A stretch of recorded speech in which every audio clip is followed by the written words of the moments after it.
Halo semuanya, kembali lagi dalam siri Kumpul Bitcoin dan ini merupakan episod yang ke-16 dan seperti biasa kita akan membuat pembelian Bitcoin secara berkala iaitu 2 minggu sekali. Dan sebelum aku start video ni, aku nak cakap nothing what I say is financial advice. Sebelum korang membeli sesuatu coin ataupun korang terjun dalam dunia cryptocurrency ni ataupun apa-apa investment asset yang lain, do your research and do your analysis. Okay, sebelum aku membuat pembelian Bitcoin, di sini aku nak bagi tahu apa yang berlaku dalam market. Dan untuk korang punya information, Bitcoin sekarang berada di level 81,300 US dollar, yang di mana Bitcoin sedang mengalami kenaikan kalau kita tengok daripada daily time frame.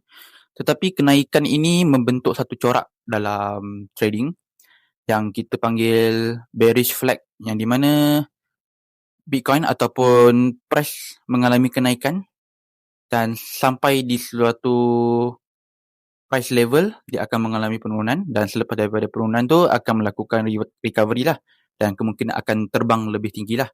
Dan itu juga yang berlaku dalam Bitcoin. Kalau kita boleh tengok dalam daily time frame punya chart, dia membentuk bearish flag yang di mana mengalami kenaikan sampai di satu level akan mengalami penurunan. Dan kenapa aku boleh cakap Bitcoin ni akan mengalami penurunan selepas daripada bearish flag ni? Yang pertamanya adalah disebabkan the Fed punya interest rate punya decision lah. Seperti yang kita tahu, pada 28 April yang lepas, the Fed mengumumkan bahawa diorang mengekalkan interest rate diorang iaitu di 3.75%. Dan seperti aku cakap pada video yang aku buat sebelum ni, iaitu korang boleh tengok dalam short lah, aku cakap bahawa Bitcoin akan mengalami penurunan semasa the Fed membuat keputusan untuk hold diorang punya interest rate, dan itu menjadi. Dan itulah faktor yang pertama. Faktor yang kedua adalah disebabkan geopolitik. Seperti yang kita tahu, Iran telah pun sambung balik ataupun continue balik diorang punya peperangan, yang di mana Iran baru saja start untuk bom dekat United Emirates Arab, yang di mana diorang mentargetkan military US dan juga menyerang diorang punya oil tanker lah. Dan seperti yang kita tahu, bila mengalaminya peperangan, mesti akan berlaku sesuatu yang buruk lah. Dan seperti yang kita tahu juga, Selat Hormuz telah pun ditutup kembali ataupun dijaga kembali oleh Iran, yang di mana menyebabkan kapal-kapal minyak, LNG lah, oil ship lah, semuanya terkandas. Dan untuk melepasi Selat Hormuz tu mengalami kesukaran lah. Dan disebabkan geopolitik yang memanas juga, dan kita tahu apabila perang, aset-aset yang berisiko ni pun akan terjejas lah. Seperti yang kita tahu, bila perang, semua orang takut. Dan bila semua orang takut, aset-aset yang high risk akan kurang lah diorang punya demand, sebab orang punya attractive dah tak kuat kat sana. Diorang akan lebih attract kepada aset yang menyimpan diorang punya kuasa membeli diorang. Dan itu adalah untuk reason aku kenapa aku boleh cakap Bitcoin ni akan mengalami penurunan, which is itu adalah bad situation lah yang boleh jadi. Untuk good situation pula untuk Bitcoin yang mungkin juga akan terjadi adalah kita boleh nampak big institution macam MicroStrategy, BlackRock dan juga ETF yang baru yang dibuat oleh Morgan Stanley, yang di mana diorang telah pun menerbitkan Bitcoin ETF pada 2 bulan lepas tak silap aku, dan membuatkan semakin ramai lah big institution untuk membeli ataupun memborong Bitcoin ni. Itu adalah untuk good situation, dan disebabkan big institution telah pun membeli diorang punya Bitcoin lah, diorang beli dalam ETF. Dan bila kita tengok big institution ni dah mula membeli, dan diorang membeli tu banyak lah sebab diorang beli dalam ETF. Bukan macam kita beli dalam market biasa kalau diorang beli dalam ETF.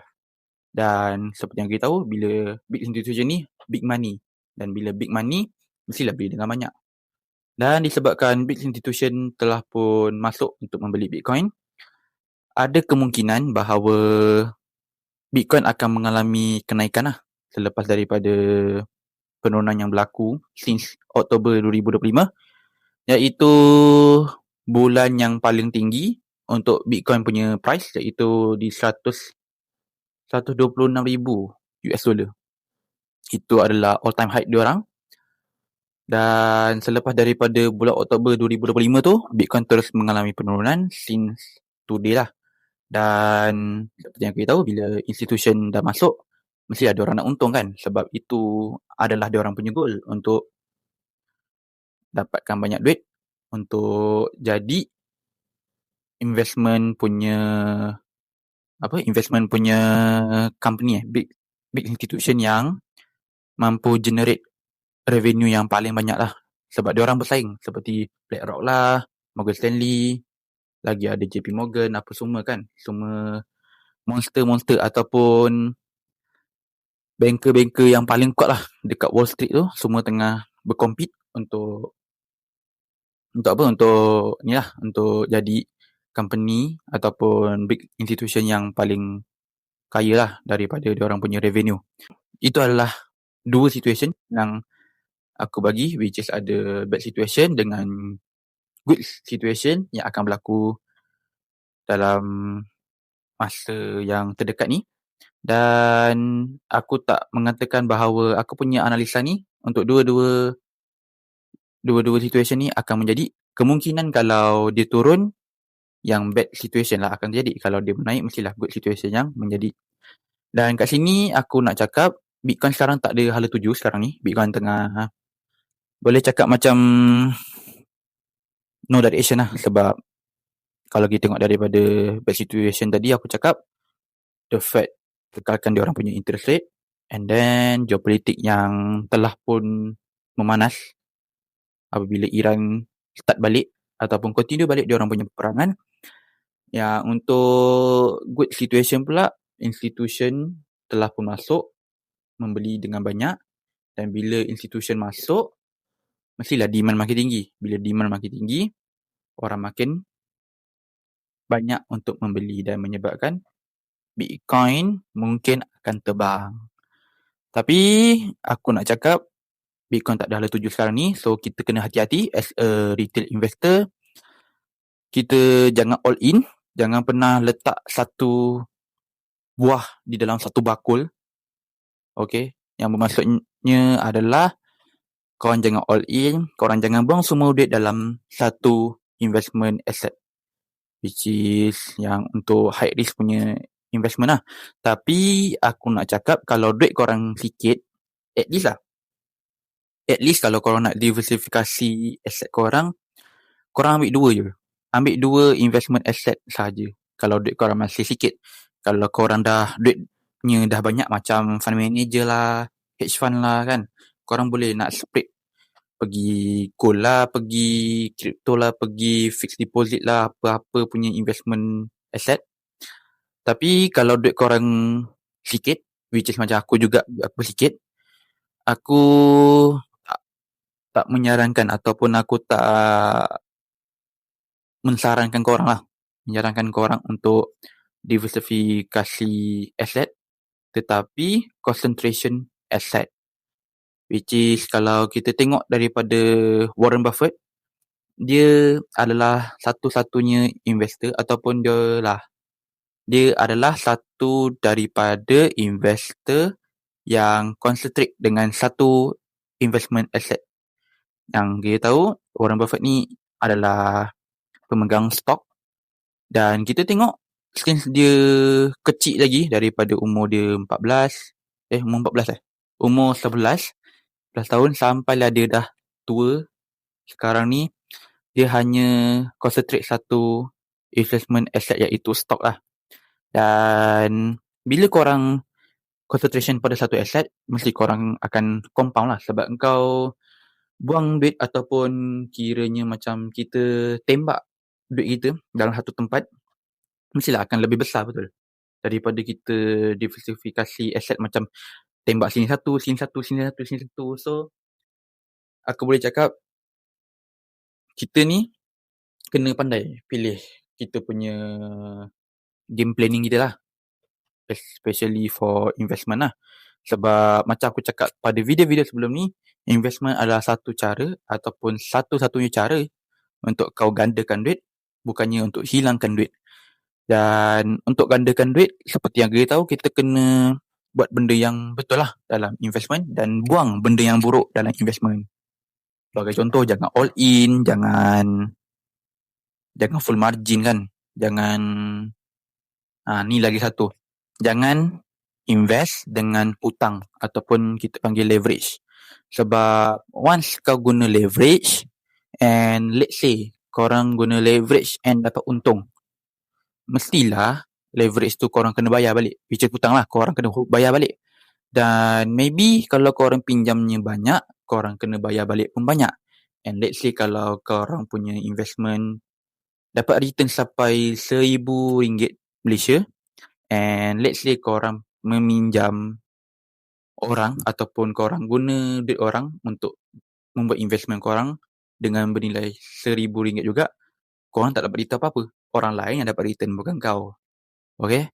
So, sebagai seorang investor tu, fikirlah secara rasional, gunakan kebolehan dan kembangkan ilmu korang. Especially untuk kita lah as a retail investor, kembangkan ilmu. Sebab Warren Buffett cakap, satu-satunya investment yang paling baik, yang paling memberi korang keuntungan, paling dapat return paling tinggi lah. Dapat return paling tinggi adalah investment di kita punya knowledge, which is dalam kita punya otak lah. Once kita ada knowledge, kita akan tahulah kita nak letak duit kita kat mana, kita macam mana boleh dapat untung, and macam mana kita nak elakkan kerugian daripada investment yang kita buat lah. So, sebagai seorang investor, macam aku cakap tadi, fikir secara rasional, kembangkan korang punya ilmu, and jangan pernah leverage lah. Dan seperti biasa, kita akan melakukan pembelian Bitcoin dengan menggunakan exchange yang kita biasa pakai, iaitu Luno. Okay, so seperti biasa, kita akan buat pembelian di exchange Luno. Dan seperti biasa jugalah, langkah-langkah yang kita guna iaitu kita tekan Bitcoin sini, kita tekan buy, kita masukkan amount, dan di sini review code, and then kita swipe. Dan pembelian Bitcoin kita sudah pun selesai, iaitu kita dapat membeli Bitcoin sebanyak 0.00152209. Dan saya cakap tadi, sebagai seorang investor, belilah dengan duit bersih ataupun kita panggil jangan guna leverage lah. Dan macam aku cakap tadi, jangan pernah all in, kembangkan korang punya ilmu dan elakkan leverage dalam investment. Untuk investment pun dah salah, apatah lagi untuk gaya hidup. So, elaklah leverage dan kembangkan ilmu korang dalam investment lah. Because bila korang ada knowledge, korang akan tahu macam mana nak dapat profit dan macam mana nak elakkan ataupun kita trimming kita punya aset daripada mengalami kerugian.